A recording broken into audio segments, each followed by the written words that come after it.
I never thought I'd be writing something like this, but here I am, forced to recount a chapter of my life that still sends shivers down my spine.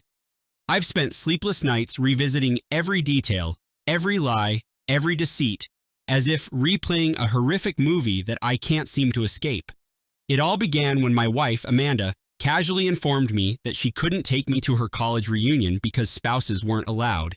At first, I accepted her explanation as one of those quirky social rules, one of many in the labyrinth of her seemingly unpredictable world. I trusted her implicitly, or so I thought. The reunion had been months in the planning. Amanda had talked about it with a particular glimmer in her eyes, an excitement I had never seen before. She mentioned that she was reconnecting with old friends, some of whom had been there since her freshman days. I assumed it was a harmless journey into nostalgia.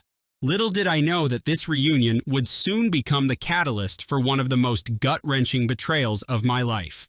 It was a quiet Tuesday evening when I received a text from Lauren, a friend of Amanda's from college, someone I'd met only a handful of times at gatherings. The message was curt, but its content was explosive. She had sent me photos. I hesitated, a pit forming in my stomach as I unlocked my phone and opened the gallery. There, in vivid, undeniable clarity, was Amanda laughing, smiling, and, what truly caught me off guard, arm in arm with her ex-boyfriend Mark. The photos were taken at a trendy bar downtown. Amanda was dressed to the nines, her hair cascading perfectly as if she'd planned every detail of that night, and Mark's presence was as blatant as a scarlet letter. In that instant, every word Amanda had uttered about the reunion transformed into a cruel joke. Her insistence that spouses weren't allowed now reeked of an excuse, a flimsy alibi meant to hide a far more disturbing truth. My mind raced. Why would she hide a reunion from me if she was merely reconnecting with old friends? And why would she be with someone like Mark, whose name I'd only heard in passing anecdotes about her college past? My heart pounded with a mix of anger, humiliation, and disbelief. For days, I ruminated over the betrayal. I pored over every conversation, every text message, every seemingly insignificant detail that might hint at what was really going on behind my back. I recalled subtle changes in her behavior, the sudden late-night texts, her newfound interest in going out without me, and those fleeting moments when her eyes seemed to look right through me. At the time, I had dismissed them as quirks of a person rediscovering herself. How naive I was. I confronted Amanda that night when she returned from her reunion. The conversation was brutal, a barrage of accusations, tears, and defensiveness. Amanda's initial reaction was to deny everything, to brush it off as nothing more than harmless fun. But as I showed her the photos, her facade began to crumble. The glimmer in her eyes, once filled with excitement for her past, now shimmered with something else entirely, a mixture of guilt and cold calculation. I demanded an explanation, but her words were weak, full of contradictions and empty apologies. I was left with the undeniable truth that she had been unfaithful, and not just in a one-off mistake, but as a carefully orchestrated escape from our life together. The betrayal was complete, and the sting of her deception cut deeper than any physical wound I'd ever known. For days after, I felt as though I were wandering in a fog, numb to everything, yet overwhelmed by a searing pain in my chest. The trust I'd placed in her was shattered beyond repair. I realized that I could no longer allow myself to be the victim of her lies. The betrayal demanded a response, a reckoning that was long overdue. I began to formulate a plan. I wasn't interested in petty revenge that would only paint me as a bitter, vengeful man. I wanted something that would expose her duplicity in a way that was as public as it was undeniable. I had to reclaim my dignity, my pride, and most importantly, my truth.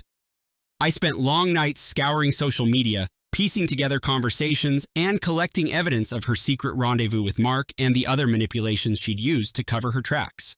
Every moment of my investigation was a painful reminder of the love I had thought we shared, a love that turned out to be built on lies. The breakthrough came when I discovered that Amanda had been planning more than just casual meetings. I found a series of messages between her and a mutual friend that hinted at an elaborate plan to keep our marriage under control, a plan that involved secrecy, manipulation, and ultimately, betrayal. With each new piece of evidence, my determination grew. I would not let her off the hook, and I certainly wouldn't let her rewrite our history without facing the consequences. I began by meticulously documenting every conversation, every suspicious behavior, and every lie. I even recovered deleted messages from her phone with the help of a discreet technician, an old acquaintance who owed me a favor. Each scrap of digital evidence painted a more damning picture of her duplicity. I wasn't just dealing with an impulsive infidelity. This was a calculated betrayal, one that had been planned out with the precision of a seasoned con artist. Then, one evening, I confronted her once again, this time with every piece of evidence laid out like damning clues in a murder investigation. I showed her the messages, the photos, and even the time-stamped receipts from expensive dinners and secret rendezvous. Her face went from shock to panic as she realized there was no escaping the truth. I watched as the person I once loved crumbled before my eyes. There was no space for forgiveness in that moment, only a burning desire for retribution. I made it clear that I would not allow her to continue her web of lies, that her actions had consequences not just for her, but for everyone she'd deceived. I publicly shared a portion of the evidence on a community forum where we both had mutual friends, ensuring that the truth couldn't be hidden or denied any longer. The fallout was swift and severe. Friends who had once sided with her began to distance themselves, questioning her character and integrity. The carefully constructed facade of a perfect life was demolished piece by piece, leaving her exposed and isolated. But I wasn't finished yet. I wasn't content with simply unveiling her betrayal. I needed to ensure that she felt the same sense of humiliation and regret that I did. Over the next few weeks, I orchestrated a series of events that would force her to confront the consequences of her actions head-on. I arranged for her to meet with several of her former college friends who had once admired her but now saw her true colors. I made sure that every conversation, every whispered comment served as a reminder of the man she had wronged.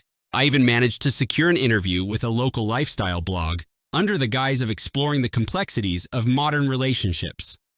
I shared my story, carefully omitting names at first, but then, as the blog gained traction, I made it clear that this was the reality of my marriage.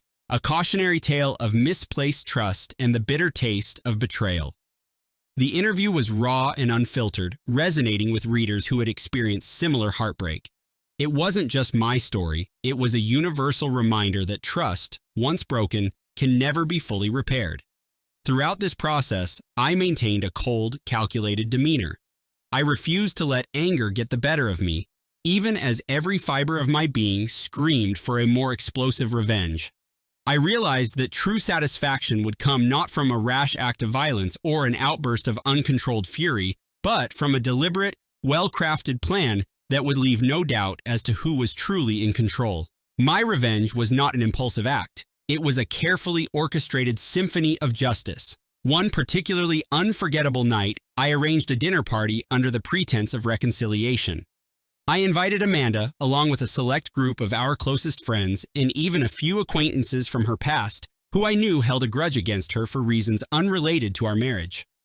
The atmosphere was tense as I calmly waited for the moment when the truth would come crashing down. As the dinner progressed, I casually brought up the topic of college reunions, weaving in subtle hints and observations until the conversation turned uncomfortably personal for her. I then played a short video clip I had compiled, a montage of candid moments, screenshots, and intercepted messages that left no room for doubt. The room fell silent as the evidence unfolded on the screen, each frame a stark reminder of the life she had constructed on deceit. Amanda's face flushed a deep red, and I could see the cracks in her carefully maintained mask of perfection. The stares from our friends, once full of admiration, now burned with disapproval. In that moment, I knew that my revenge was complete. I had reclaimed my narrative and forced her to face the consequences of her choices in front of everyone who mattered. After the dinner, as the guests slowly filtered out, Amanda tried to approach me, her eyes pleading for forgiveness. But I had already made my decision. I told her, with a voice as cold and unyielding as steel, that there would be no forgiveness, only the truth and the undeniable fact that trust, once broken, can never be repaired. I walked away, leaving her in the wreckage of her own making, a living testament to the price of betrayal. In the weeks and months that followed, the aftermath of that night reverberated through every corner of my life. I experienced a strange mix of liberation and sorrow, a liberation from the chains of deception, and sorrow for the love that had once been so vibrant, now reduced to ashes. I immersed myself in new projects, new passions, and slowly began to rebuild a life free from the shadow of betrayal. Each step forward was a small victory, a reminder that I was not defined by the actions of someone who had chosen to live in falsehood. Looking back now, I realize that the most painful lessons in life are often the ones that force us to confront our deepest vulnerabilities. The sting of betrayal taught me the value of trust and the importance of recognizing the signs before it's too late. I learned that sometimes the hardest decisions are the ones that ultimately set us free. I refused to forgive Amanda, not because I harbor hatred, but because forgiving her would mean erasing the lessons learned, the scars that remind me of who I truly am. My story isn't one of melodramatic romance or grand gestures of retribution. It's a raw, unfiltered account of a man betrayed by the person he loved and the deliberate, unyielding steps he took to reclaim his dignity.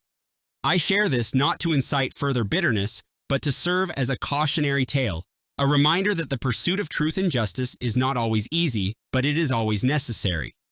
I stand here today, scarred but resolute, a living testament to the fact that betrayal, when met with calculated revenge, leaves a legacy that no amount of charm or sweet words can ever undo.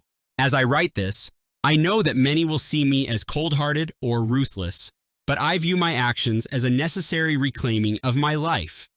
The echo of those photos, the weight of each conversation, and the finality of that unforgettable dinner will forever be etched in my memory.